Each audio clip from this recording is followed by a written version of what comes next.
Francis Bacon was a philosopher during the Enlightenment era. He played a big role in the scientific revolution. Bacon devised a method where scientists set up experiments to manipulate nature and to attempt to prove their hypothesis wrong, known as the scientific method. Today we still utilize Bacon's method of proving knowledge to be true. Thomas Hobbes was born on April 5, 1588, in Westport, Wiltshire, England.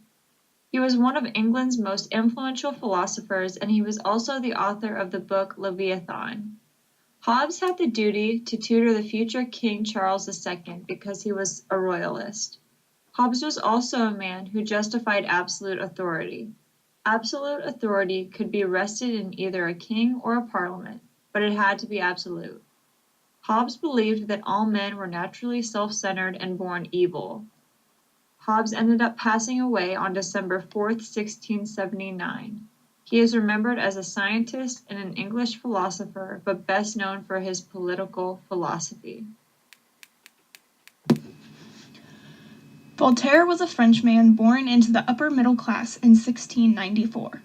Voltaire was actually his pen name. The name he was actually born with was François-Marie Arouet. His father was a successful lawyer, so he was sent to the best schools in Paris and was a brilliant student. Voltaire became one of the French writers who wrote bold critiques of church and state, and over the years he was persecuted and harassed for it. In his book, Elements of the Philosophy of Newton, he wrote about Newton's scientific discoveries. Many of the French found this offensive because it glorified the human mind and reason instead of God. His issues with the church started in the early 1730s when he published his Letters Concerning the English Nation. In his book, several chapters were about Isaac Newton and John Locke. After staying in Britain for a period of time, he had come to appreciate the ways that the British were so open-minded about religion and the ideas of human reason. He found that the British accepted each other and found that they were a much more peaceful people. In his book, Letters Concerning the English Nation, Voltaire attacked Catholic bigotry and government rigidity in France. In response to his rebellious writings, the French state ordered his arrest. Voltaire spent the following 2 years in exile in Britain. Voltaire was later elected to the Royal Society in London and Edinburgh and was admitted to 20 other scientific academies. He became more and more famous through the 1750s and 1760s. The Catholic Church continually forbade his books. They forbade the publication and selling of his books. Voltaire died a cultural hero for his enormous influence on the Age of Enlightenment. Rousseau was a large contributor to the political side of the Enlightenment.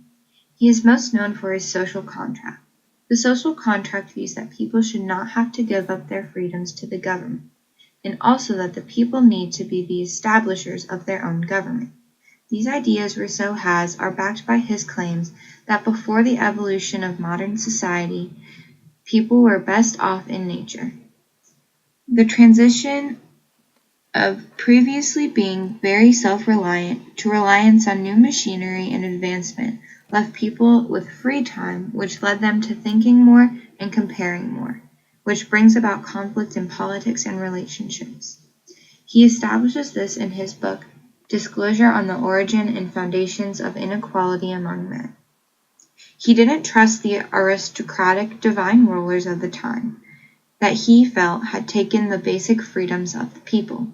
His social contract says the solution to this is to have a government created by the people that will give back the people's rights. He specifically emphasizes the statement that the government needs to say all men are created equal, and by doing this, more of their freedoms will be secured for the citizens.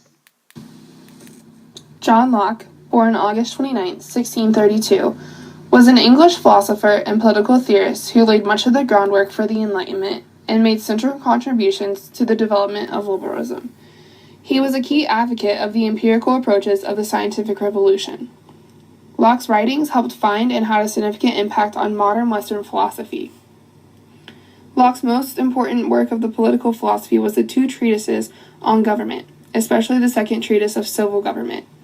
His ideas had enormous influence on the development of epistemology and political philosophy, and he is widely regarded as one of the most influential early Enlightenment thinkers. Another idea was that all people had natural rights. These rights were life, liberty, and property. He said that people automatically gained these rights when they were born. The government is supposed to protect these rights of citizens. These ideas may sound very familiar, because most of his ideas were adopted into the Declaration of Independence. Locke's ideas became the foundation of many political systems and gave millions of people freedom. In their natural state, Locke insisted all adults were equal.